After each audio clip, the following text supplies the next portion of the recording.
Okay, good morning dear students. ये applied physics classes, और जैसा कि आप लोग को मालूम है कि अब रेगुलरली वीडियो अपलोड हो रहा है, तो आज एक नए वीडियो के साथ आए हैं। और कल प्रीवियस वीडियो जो है लेक्चर इलेक्ट्रोस्टैटिक्स का फर्स्ट लेक्चर वो अपलोड हुआ था, तो आप लोग ज़रूर देखे होंगे। अगर नहीं देखे हैं तो उसको देखेंगे पहले लेक्चर 1 को, तब इसके बाद जो है ये लेक्चर 2 होगा। ठीक है, इसको फिर देखेंगे, वॉच करेंगे तो ज़्यादा समझ में आएगा। ओके, तो चलिए आज हम लोग स्टार्ट करते हैं। कल जो हम लोग प्रीवियस क्लास में जो हम लोग पढ़े थे, तो उसमें हम देखे थे चार्ज का बेसिक कॉन्सेप्ट क्या होता है। ओके, इसके बाद जो है चार्ज का SI unit, CGS, electrostatic unit and electromagnetic unit, ये सब हम लोग पढ़े थे। फिर हम उसमें देखे थे कि जो इन डिफरेंट यूनिट्स इलेक्ट्रॉन पे जो चार्ज है वो कैसा होता है, किस टाइप का होता है। तो आज हम एक नए कॉन्सेप्ट में पढ़ेंगे कि जैसे हम जान रहे हैं कि इलेक्ट्रॉन पर नेगेटिव चार्ज है कैसे होता है, प्रोटॉन पे पॉजिटिव चार्ज कैसे होता है, और न्यूट्रॉन चार्जलेस कैसे होता है। तो जैसे कि हम जान रहे हैं कि जो बॉडी जो है वो अगर इलेक्ट्रॉन डोनेट कर रहा है तो उस पर कौन सा चार्ज हो जाता है, पॉजिटिव चार्ज। ठीक है, और जो बॉडी इलेक्ट्रॉन एक्सेप्ट करता है उस पर क्या हो जाता है, तो नेगेटिव चार्ज हो जाता है। ठीक है, तो एक्सेस ऑफ इलेक्ट्रॉन वो नेगेटिव चार्ज का काउज होता है, और डेफिशिएंसी ऑफ इलेक्ट्रॉन वो पॉजिटिव चार्ज का काउज होता है। ओके, तो चलिए देखते हैं कि आखिर ये इलेक्ट्रॉन पर नेगेटिव चार्ज, प्रोटॉन पे पॉजिटिव चार्ज कैसे होता है, क्या कॉन्सेप्ट है इसका। ठीक है, तो इसके लिए हम लोग एक न्यू हेडिंग में पढ़ेंगे, मॉडर्न कॉन्सेप्ट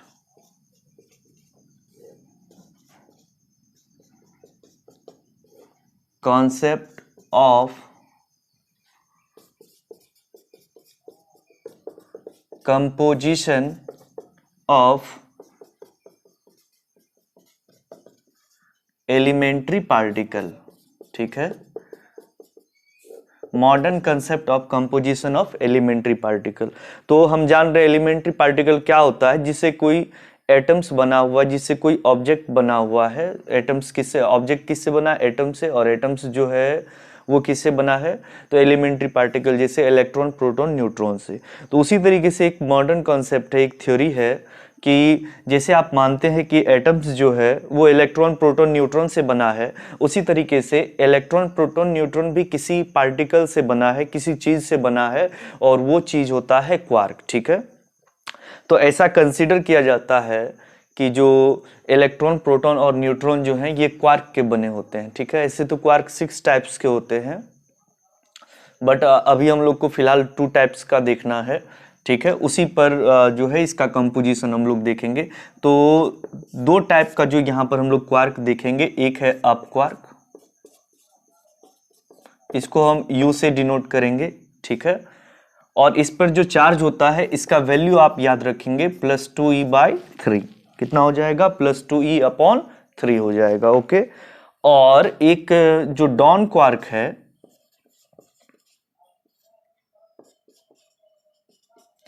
डॉन क्वार्क, इसको हम D से डिनोट करेंगे, और इस पर जो चार्ज हो जाएगा वो हो जाएगा -e/3। ठीक है, तो ये इस पर चार्ज का कंपोजिशन होता है -e/3। ओके, तो चलिए अब हम लोग देखते हैं यहाँ पर कि कैसे कंपोजिशन है, कैसा इलेक्ट्रॉन का, कैसा प्रोटॉन का, और कैसा न्यूट्रॉन का। ठीक है, आप लोग पूरा नोट करते जाएंगे। बाकी जो ऑफलाइन क्लास था वो जो जहाँ से जिनका बैच था वो वही से स्टार्ट होगा फिर से। ठीक है, अभी ये शुरू से, इससे क्या होगा कि जो नए स्टूडेंट्स हैं, है ना, उनको भी समझ में आएगा, और आप लोग का रिवीजन भी एक तरीके से हो जाएगा, तो हम लोग को अच्छा रहेगा आगे पढ़ने में। ठीक है, तो चलिए फर्स्ट नंबर देखते हैं हम लोग, कंपोजिशन ऑफ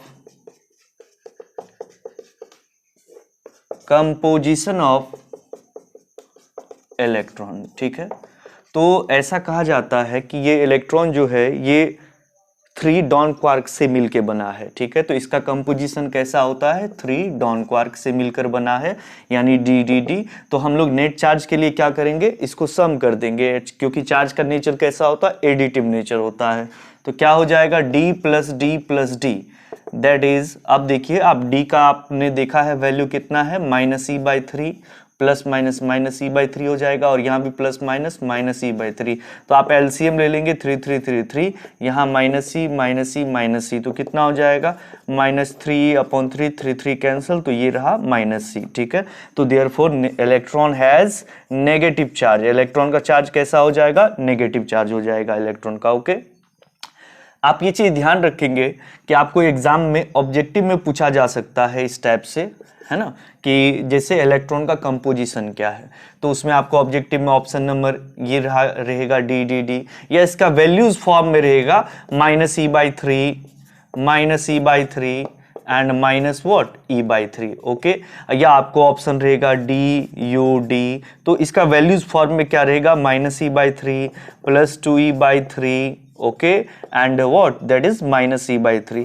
तो आप ध्यान रखेंगे जो करेक्ट ऑप्शन होगा उसको ऑप्ट करेंगे, उसको चूज करेंगे। Okay, now the second number is about the composition of proton. ये इलेक्ट्रॉन का कंपोजिशन था, अब चलिए हम लोग देखते हैं प्रोटॉन का कंपोजिशन। तो कंपोजिशन ऑफ प्रोटॉन, तो प्रोटॉन का जो कंपोजिशन होता है ये इस तरीके से है कि ये 2 अप क्वार्क से बना है और एक डाउन क्वार्क से, तो क्या हो जाएगा? UUD।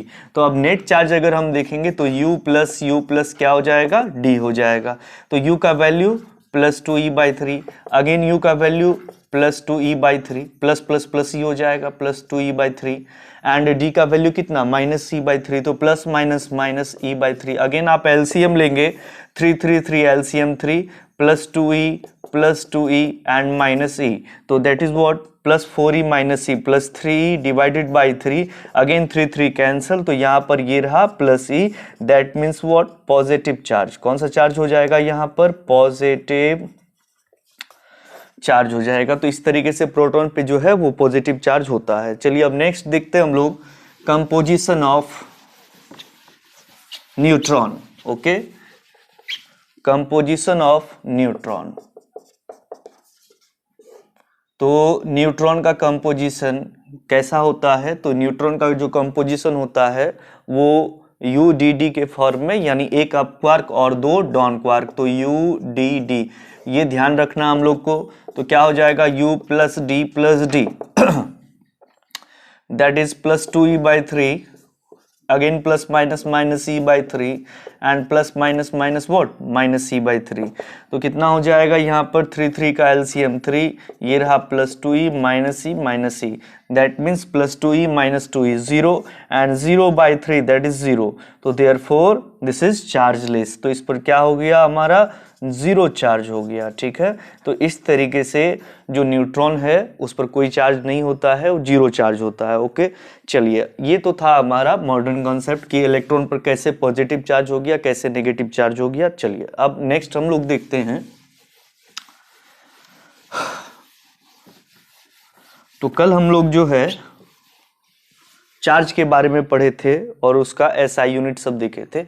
अब एक दो पॉइंट उसमें और है, जैसे चार्ज कौन सा क्वांटिटी है। तो चार्ज जो है ये स्केलर क्वांटिटी है। ओके, कौन सा क्वांटिटी? स्केलर, यानी अदिश राशि है। एंड नेक्स्ट पॉइंट इसका डायमेंशन। ये डायमेंशन बड़ा इंपॉर्टेंट है, ये एग्जाम में आपको ऑब्जेक्टिव में पूछता है ना, कुछ कुछ क्वांटिटी का डायमेंशन हर एक बार पूछा गया है। तो चलिए देखते हैं हम लोग डायमेंशन क्या हो जाएगा। तो जो चार्ज का बेसिक फॉर्मूला हमने कल एक पढ़ा था कि किसी बॉडी पर कितना चार्ज होता है मेजरमेंट में, तो that is Q is equal to N into e. But उस फॉर्मूले से हम डायमेंशन को फाइंड नहीं करेंगे, इसके लिए एक बेसिक और फॉर्मूला है, आगे हम लोग पढ़ेंगे कि we know that electric current, amount of current flows through a conductor, that is I, and I is equal to Q upon T, where Q is what? Charge and T is what? Time. तो now according to this formula Q is equal to क्या हो जाएगा? IT। अब आप क्या कर सकते हैं, ये देखिए, ये करंट और ये टाइम, ये करंट भी फंडामेंटल क्वांटिटी है, बेसिक और फंडामेंटल, और टाइम भी क्या है? बेसिक और फंडामेंटल क्वांटिटी। आप 11th में मेजरमेंट में अच्छे से पढ़े होंगे। तो अगर आपको Q का डायमेंशन चाहिए तो बेसिक और फंडामेंटल क्वांटिटी का नंबर्स कितना? 7 है, और सातों का डायमेंशन क्या है? फिक्स है ना। जैसे पहला हमारा क्या है? मास का डायमेंशन क्या हो जाता है? M हो जाता है। दूसरा क्या हमारा? टाइम का डायमेंशन क्या हो गया? T। लेंथ का डायमेंशन क्या हो गया? L। ठीक है। इस तरीके से टेम्परेचर का डायमेंशन क्या के, ओके। और इसके बाद है इलेक्ट्रिक करंट का डायमेंशन या तो हम आई यूज करेंगे या तो ए यूज करेंगे, ठीक है। तो इस तरीके से हम लोग आगे बढ़ेंगे। जैसे हमारा नेक्स्ट है अमाउंट ऑफ सब्सटेंस है और फिर हमारा क्या है ल्यूमिनस इंटेंसिटी है। तो ये सारा डायमेंशन आपको आना चाहिए, ओके। जैसे अमाउंट ऑफ सब्सटेंस का क्या हो जाता है हमारा डायमेंशन, अमाउंट ऑफ सब्सटेंस का n हो जाता है, और ल्यूमिनस इंटेंसिटी का डायमेंशन क्या हो जाता है हमारा c हो जाता है, ओके। तो इस तरीके से आपको सातों बेसिक और फंडामेंटल क्वांटिटी का डायमेंशन आना चाहिए, ओके। और आप एक दो डायमेंशन और कर लेंगे, जैसे फोर्स का डायमेंशन। तो फोर्स का डायमेंशन क्या होता है mLT-2, इसको आप याद रखेंगे, कुछ नहीं है डायमेंशन में। और नेक्स्ट हमारा वर्क का डायमेंशन हमको याद रखना है mL²T-2। और ये आप 5 भी नहीं, ये सिर्फ यहाँ पर आपको ये 7 नहीं, ये सिर्फ 5 आपको ध्यान में रखने का जरूरत है। और इधर ये 2 है ना। फोर्स का डायमेंशन क्या हो जाएगा mLT-2, ये किसका डायमेंशन है फोर्स का डायमेंशन mLT-2। और ये वर्क का या आप कहे एनर्जी का, तो वर्क और एनर्जी का एक ही होता है mL²T-2। तो ये आप इतना डायमेंशन याद रखेंगे तो आपको कहीं पर डायमेंशन को बनाने में कोई प्रॉब्लम नहीं होगा। तो चलिए इलेक्ट्रिक करंट का डायमेंशन क्या होता है, या तो आई या तो ए हम यूज करेंगे। चलिए हम आई यूज कर लेते हैं। और टाइम का डायमेंशन क्या टी, तो क्या हो गया डायमेंशन आई टी। तो therefore dimension of Q is equal to what, that is I T. तो चार्ज का डायमेंशन क्या हो जाएगा आई टी, या हम लोग यहाँ पर ए टी भी यूज कर सकते हैं। क्या यूज कर सकते हैं ए टी। तो आई टी बोले या ए टी बोले कोई दिक्कत नहीं है। देखिए सबसे मेन चीज है, अगर कोई आप क्वांटिटी पढ़ते हैं तो उस क्वांटिटी के बारे में बेसिक कुछ आना चाहिए, फंडामेंटल्स। वो अभी चलिए हम बता रहे हैं आपको। कुछ पॉइंट्स तो आना ही चाहिए क्वांटिटी के बारे में। जैसे आप ध्यान देंगे,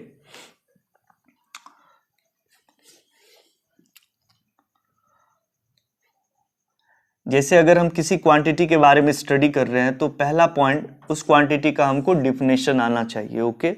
डिफिनेशन आपको मालूम होना चाहिए। सेकंड पॉइंट जो है उस क्वांटिटी से रिलेटेड उसका डिफिनेशन से जो फॉर्मूला आता है या जो फॉर्मूला बना हुआ है उस फॉर्मूले को आपको ध्यान रखना है। थर्ड पॉइंट जो आता है हमारा उस क्वांटिटी का सिंबल, ठीक है। यहाँ हो गया फॉर्मूला, यहाँ हो गया डिफिनेशन, यहाँ सिंबल, आप उस क्वांटिटी का सिंबल याद रखें।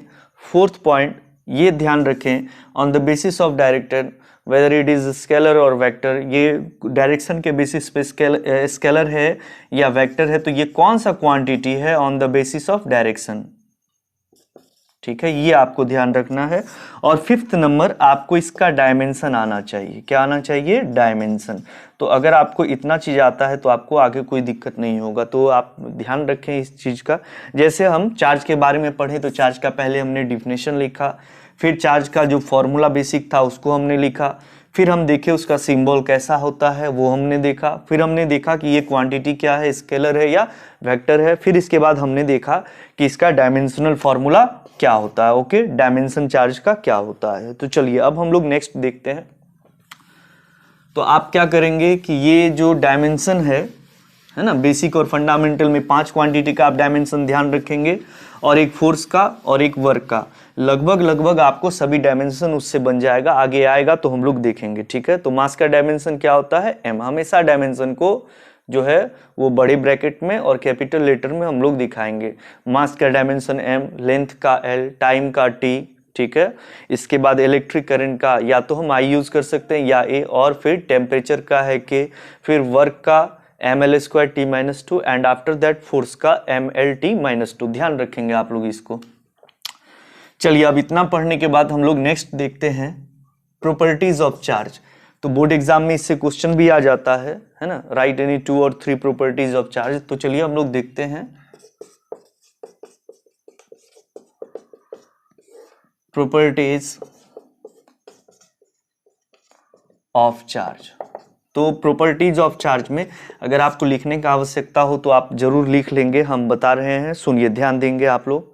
तो फर्स्ट नंबर में जो है, जैसे हम जान रहे चार्ज का कितना टाइप्स होता है, 2 टाइप्स होता है, एक पॉजिटिव चार्ज होता है और दूसरा कौन सा चार्ज होता है, नेगेटिव चार्ज। तो अगर हम देखेंगे कि जैसे मैग्नेट में होता है ना, लाइक पोल में रिपल्सन और अनलाइक पोल्स में अट्रैक्शन होता है, ठीक उसी तरीके से यहाँ भी होता है like charge, that means same charge, ठीक है। तो लाइक चार्ज में क्या होगा, रिपल्सिव फोर्स एक्ट करेगा और अनलाइक चार्ज यानी जो असमान आवेश है उसमें हमारा अट्रैक्टिव फोर्स काम करेगा, ठीक है। जैसे आप देखेंगे जैसे यहाँ पर प्लस क्यू है तो ये लाइक चार्ज हुआ, ठीक है, तो यहाँ पर रिपल्सिव फोर्स काम करेगा। ओके जैसे माइनस क्यू है यहाँ भी रिपल्सिव फोर्स काम करेगा। अब जैसे हमारा प्लस क्यू है माइनस क्यू है तो यहाँ पर अट्रैक्टिव फोर्स काम करेगा। तो सेम नेचर है तो रिपल्सिव फोर्स, और अगर असमान प्रकृति है अनलाइक नेचर है तो वहां पर अट्रैक्टिव फोर्स काम करेगा। तो सेम चार्ज में रिपल्सिव फोर्स और जो अनलाइक चार्ज है उसमें अट्रैक्टिव फोर्स एक्ट करता है, ये हमारा पॉइंट है। ओके चलिए नेक्स्ट आगे हम लोग देखते हैं। Second number, charge leaks from a sharp pointed surface of a conductor. तो किसी भी कंडक्टर का जो शार्प पॉइंट होता है, जो नुकीला भाग होता है, हमेशा चार्ज उसी से लीक होता है। नेक्स्ट अगर हम पॉइंट का बात करें, ठीक है, तो जैसे अगर कोई कंडक्टर है ना, तो जब भी हम किसी कंडक्टर को चार्ज देंगे तो चार्ज उसके ओवर इंटायर सरफेस पर यूनिफॉर्मली डिस्ट्रीब्यूट हो जाएगा, ठीक है। यानी किसी चालक को जब हम आवेशित करेंगे, चार्ज करेंगे, तो आवेश उसके पूरे बाहरी सतह पर एक समान रूप से फैल जाएगा, ठीक है। जबकि अगर हम किसी इंसुलेटर को अगर हम चार्ज करते हैं, ठीक है, अगर हम बैड कंडक्टर या इंसुलेटर को चार्ज करते हैं तो उसमें क्या होता है कि चार्ज जहां पर आप रखेंगे स्टेज एट दैट पॉइंट, वो नेवर डिस्ट्रीब्यूट, ठीक है, मतलब वो डिस्ट्रीब्यूट नहीं हो पाएगा, एक ही पॉइंट पर जो है वो रुका रहेगा। ओके ऐसा इंसुलेटर में होता है, ठीक है। तो फोर्थ पॉइंट तो आपने देख ही लिया। ये 4 प्रॉपर्टी हो गया, बहुत इजी है याद रखना, कोई 2-3 पूछेगा। तो पहला क्या था, लाइक चार्ज में जो है वो रिपल्सिव फोर्स एक्ट करेगा और अनलाइक चार्ज में अट्रैक्टिव फोर्स एक्ट करेगा। दूसरा क्या था कि चार्ज हमेशा क्या होता है कि शार्प पॉइंटेड सरफेस से ही लीक करता है किसी कंडक्टर के, इसलिए हम लोग मशीन्स में कहीं पर नुकीला भाग नहीं छोड़ते हैं। थर्ड पॉइंट अगर हम बात करें थर्ड पॉइंट का, तो थर्ड पॉइंट में क्या देखे थे, अगर कोई कंडक्टर होता है तो कंडक्टर को अगर हम चार्ज करते हैं तो चार्ज जो है वो उसके पूरे बाहरी सतह पर एक समान रूप से फैल जाता है, ठीक है। If we charge a conductor it will distributed uniformly over entire surface, ठीक है, ये संपूर्ण बाहरी सतह पर एक समान रूप से फैल जाएगा। अगर हम इंसुलेटर को चार्ज करें तो इंसुलेटर को अगर हम चार्ज करेंगे तो जहां पर चार्ज रखेंगे बस वो वहीं पर रहेगा, वो डिस्ट्रीब्यूट नहीं हो पाएगा। ओके अगर हम फिफ्थ नंबर का बात करें तो फिफ्थ नंबर में देखिए, charge has additive nature. Okay charge has additive nature, charge का नेचर कैसा होता है, एडिटिव होता है, यानी इसमें जुटने की प्रकृति होती है। Therefore total charge is algebraic sum of all the charges, इसलिए जो टोटल चार्ज किसी बॉडी का होता है वो सभी चार्जों का एक तरह से बीजीय योग होता है। That means what, total charge Q is equal to Q1 plus Q2 plus Q3 and so on, ठीक है। जैसे हम सपोज करते हैं कि हमारे पास एक सिस्टम है और इस सिस्टम में अगर यहाँ पर -5 कूलम चार्ज है, यहाँ पर +3 कूलम चार्ज है, यहाँ पर प्लस सपोज कर लेते हैं 4 कूलम चार्ज है, तो नेट चार्ज कितना होगा, तो नेट चार्ज इस पर क्या हो जाएगा, -5 coulomb +3 coulomb +4 coulomb, that means +2 coulomb. Okay तो ये नेट चार्ज +2 कूलम का इस पर आ जाएगा, ठीक है। चलिए अब अगर हम नेक्स्ट पॉइंट का बात करें, ये 5 प्रॉपर्टी हो गया, कोई 2-3 तो आप आसानी से लिख सकते हैं, ये 5वां प्रॉपर्टी था। अब अगर हम नेक्स्ट पॉइंट का बात करें तो चलिए देखते हैं इसको। तो चार्ज को हम लोग जान रहे हैं कि इसको ना ही हम बना सकते हैं और ना ही हम इसको जो है वो डिस्ट्रॉय कर सकते हैं।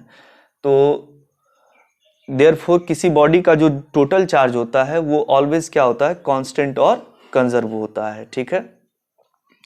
Charge can never be created nor be destroyed, है ना। Therefore, total charge of a body is always constant और conserve। तो इसे हम लोग principle of conservation of charge भी कहते हैं। क्या कहते हैं, प्रिंसिपल ऑफ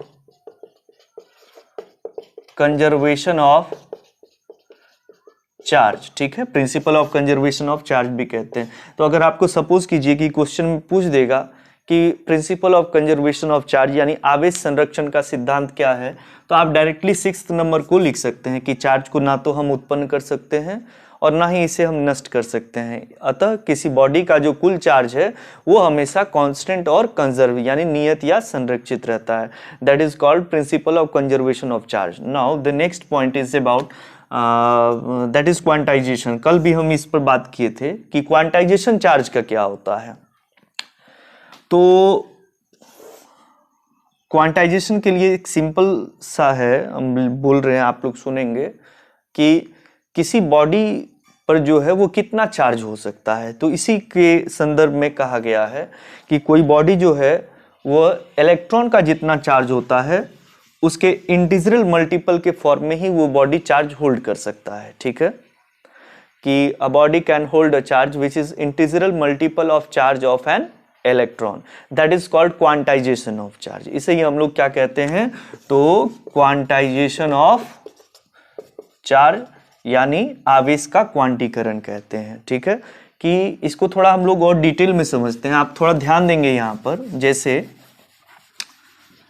कि किसी बॉडी पर कितना चार्ज हो सकता है, Q is equal to electronic charge जो E है उसका इंटीजरल मल्टीपल हो सकता है। ये हम लोग कल भी देखे, तो where N is equal to 1 2 3 इस तरीके से हो सकता है। यानी जब भी हम, आप सिंपल शब्द में अगर इसको समझेंगे कि जब भी हम किसी बॉडी को चार्ज करेंगे, इलेक्ट्रॉन का जो ट्रांसफर होगा वो कंप्लीटली पॉजिटिव इंटीजर के फॉर्म में होगा, इंटीजर नंबर में होगा, ठीक है। जैसे एक बॉडी से दूसरे बॉडी में अगर इलेक्ट्रॉन ट्रांसफर हो रहा है तो एक इलेक्ट्रॉन जा सकता है, 2 इलेक्ट्रॉन जा सकता है, 2.5 इलेक्ट्रॉन नहीं जा सकता है ना, 2.75 इलेक्ट्रॉन नहीं जा सकता है। जब भी जाएगा तो कंप्लीट इलेक्ट्रॉन का पैकेट जाएगा, कंप्लीटली इलेक्ट्रॉन्स जाएगा, ओके। कि एक इलेक्ट्रॉन गया, 2 इलेक्ट्रॉन गया। जैसे आप सपोज कीजिए कि जो यहाँ पर मान लीजिए हम लोग क्लास में बैठे हैं और मान लेते हैं 50 स्टूडेंट बैठा हुआ है, ठीक है। तो जब भी छुट्टी होगी तो 50 के 50 घर पहुंचेंगे, है ना।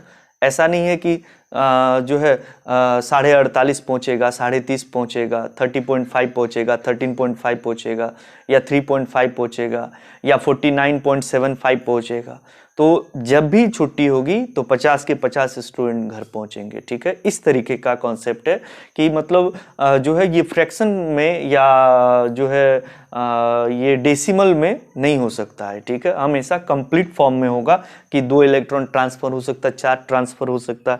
जैसे इस पर छोटा मोटा क्वेश्चंस भी रहता है। तो जब भी आपको क्वांटाइजेशन, ये क्वेश्चन भी बन जाता है ना, 12th क्लास में बोर्ड में एग्जाम में क्वेश्चन भी पूछ देता है कि what do you mean by quantization of charge, आवेश के क्वांटीकरण से आप क्या समझते हो। तो आप कैसे आंसर देंगे, यहाँ पर आप बोलेंगे कि किसी बॉडी पर जो है वो कुल चार्ज इलेक्ट्रॉन के चार्ज का जो है वो पूर्णांक गुणज होता है। That is a body can hold a charge which is integral multiple of charge of an electron, that is quantisation of charge. इसके आगे आप फॉर्मूला लिख देंगे, बस हो गया। चलिए इसको हम एक एग्जाम्पल से, एक क्वेश्चन से समझते हैं। जैसे क्वेश्चन है, can a body hold a charge of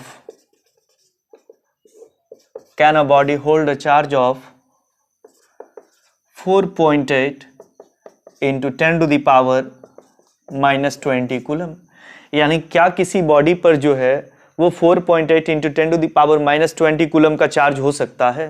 तो चलिए हम लोग देखते हैं। तो चार्ज का वैल्यू हमको कितना दिया गया है, देखिए यहाँ पर चार्ज का वैल्यू हमको Q का वैल्यू दिया हुआ है 4.8 into 10 to the power -20 coulomb, okay. और इलेक्ट्रॉनिक चार्ज हम लोग जान रहे हैं 1.6 मॉड यूज करेंगे into 10 to the power -19 coulomb. We have to find the number of electrons, okay. तो अगर हमारा नंबर ऑफ इलेक्ट्रॉन्स n, हम जान रहे हैं n जो है वो पॉजिटिव इंटीजर होना चाहिए, ठीक है। बट अगर n का वैल्यू वो पॉजिटिव इंटीजर ना आकर के अगर डेसिमल में या फ्रैक्शन में आ जाता है तो यानी ये संभव नहीं है, पॉसिबल नहीं हो सकता है। बट अगर ये इंटीजर में आता है तो हम बोलेंगे पॉसिबल है। तो हमको चेक करना पड़ेगा n का value whether it is integer और नॉट। ओके, तो we have the formula q is equal to n into e, therefore n is equal to what, that is q upon e. तो आप values put कीजिए, q का value कितना 4.8 into 10 to the power minus 20 divided by 1.6 into 10 to the power minus 19। Okay, तो चलिए देखते हैं 1.6 से 4.8 3 टाइम्स में तो कितना हो जाएगा, और n is equal to 3 into 10 to the power minus 20, और ये माइनस 19 ऊपर आ जाएगा तो प्लस कितना हो जाएगा 19, and now 3 into 10 to the power minus 20 plus 19 that is minus 1, 10 to the power minus 1 that means 3/10 and 3/10 that is 0.3। तो आप देखिए ये जो है ये डेसिमल में आ गया है, ये इंटीजर नहीं है। ठीक है, तो हम क्या बोलेंगे कि यानी इतना कूलम का जो चार्ज है वो पॉसिबल नहीं हो सकता है। 4.8 किसी बॉडी पर 4.8 into 10 to the power minus 20 coulomb का चार्ज संभव नहीं है, नहीं हो सकता इतना। ओके, चलिए अब हम लोग देखते हैं इसी में एक और example. Next example, can a body hold a charge of 4.8 into 10 to the power minus 18 coulomb. इसी में हम लोग जो है एग्जांपल को थोड़ा सा चेंज करके देख लेते हैं कि क्या इतने कूलम का चार्ज पॉसिबल है। तो इस बार आप देखेंगे कि हम Q का वैल्यू हमको कितना दिया हुआ है 10 to the power minus 18 coulomb, और E तो हम जान रहे हैं। Again we have to find the value of n whether it is integer और नॉट। तो we have the formula Q is equal to n into e, therefore n is equal to Q by. तो अब आप क्या करेंगे, Q का जो value है वो 4.8 into 10 to the power minus 18 put करेंगे, और E तो फिक्स है तो ये अगेन 3 टाइम्स में कैंसल, और यहाँ पर क्या हो जाएगा इस बार minus 18 and plus 19, and minus 18 plus 19 ये क्या हो जाएगा प्लस 1, दैट मीन्स 3 इंटू 10, और 3 इंटू 10 यानी कितना हो गया 30 हो गया। तो यस इट इज पॉसिबल। तो यानी इतने कूलम का जो चार्ज है इस बार पॉसिबल हो सकता है। तो आपको इस तरीके से ऑब्जेक्टिव में भी इस टाइप का क्वेश्चन रहता है कि बताइए कि निम्न में से कितने कूलम का जो चार्ज है वो संभव है या संभव नहीं है, पॉसिबल है या पॉसिबल नहीं है। तो आपको क्या करना है, सिंपली चेक कर लेना है कि ये जो है हमारा n जो है वो इंटीजर आ रहा है या नहीं आ रहा है। चलिए आज का क्लास यही तक रहने देते हैं, और आप लोग जो है चैनल को सब्सक्राइब करें, लाइक करें, शेयर करें। जितना शेयर करेंगे, सब्सक्राइब करेंगे, मोटिवेशन बढ़ेगा, और भी आप लोग के लिए अच्छा अच्छा वीडियो इस तरीके से अपलोड होता रहेगा, कहीं कोई प्रॉब्लम नहीं होगा, और हम लोग आसानी से इस लॉकडाउन के पीरियड को जो है पार कर पाएंगे। तो एकदम कोई टेंशन नहीं लेना है ना। हम लोग डेली वीडियो अपलोड करेंगे, डेली पढ़ेंगे, और आप लोग अभी घर में रह के अच्छे से पढ़ाई कीजिए, है ना। जैसे क्लासरूम में पढ़ते थे हम लोग, उसी तरीके का फीलिंग लेकर के आप लोग जो है अभी घर में पढ़ाई कीजिए, जब तक ये लॉकडाउन का पीरियड खत्म नहीं हो जाता है। और चैनल को जरूर सब्सक्राइब करें, शेयर करें, है ना। जितना शेयर करेंगे उतना मोटिवेशन बढ़ेगा, और हम लोग जो है आगे और भी इस पर अच्छा काम करेंगे। ठीक है, ओके, धन्यवाद।